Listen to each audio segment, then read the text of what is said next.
میں کہوں استاد تو بہت اچھے ہیں لیکن ان کا آج تک شاگرد کوئی پاس نہیں ہوا، تو آپ کہیں گے بھائی یہ کیسے استاد ہیں؟ امکان ہے اس بات کا کہ ان کو جتنے بھی شاگرد ملوں سب نکمے ہوں، لیکن اس امکان کے باوجود اگر شاگرد کامیابی حاصل نہ کریں، استاد اپنی تمام تر مہارتوں کے باوجود کسی کو یہ ثابت نہیں کر سکتا کہ میں اچھا استاد ہوں۔ اس ثبوت کے لیے شاگردوں کی ضرورت ہے، یہ ضرورت، یہ احتیاج نہیں ہے، یہ ضرورت ہے۔ استاد نے تو جا کے امتحان نہیں دینا نا، امتحان دینا شاگردوں نے، مشکل یہاں سے شروع ہو رہی ہے۔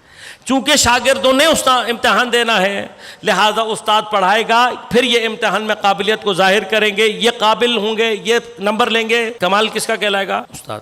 ہمارا اور امام کا رشتہ یہی ہے۔ ائمہ کے کمالات نے ان کے وجود سے ظہور نہیں کرنا، یہ جو ائمہ نے معجزات ہمیں کر کے دکھا دیے، یہ جو بہت کچھ ہمیں کر کے دکھا دیا، اس کا مقصد تھا پہلے اپنے آپ کو ثابت کرنا کہ ہم بہت اچھے استاد ہیں۔ اب یہ ثابت ہو گیا کہ بہت اچھے استاد ہیں، تو اب اگلا مسئلہ اس استادی کا کمال ظہور کہاں کرے گا؟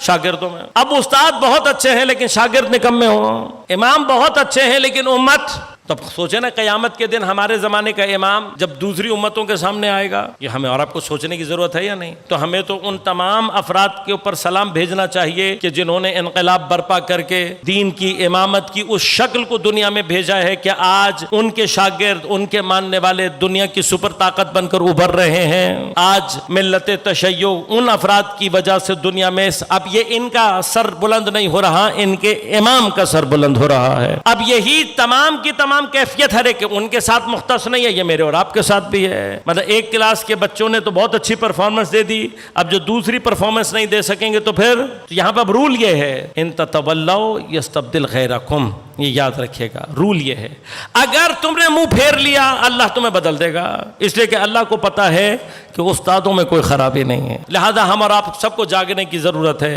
اب اگر حرکت اس طرف جا رہی ہے تو اگر اس وقت میں ہم نے اور آپ نے حرکت نہیں کی اور اپنی استعداد کو ثابت نہیں کیا، خدا ہمیں بدل دے گا اور کوئی دوسری قوم آ جائے گی، پھر ہم اور آپ صرف سوچتے رہ جائیں گے۔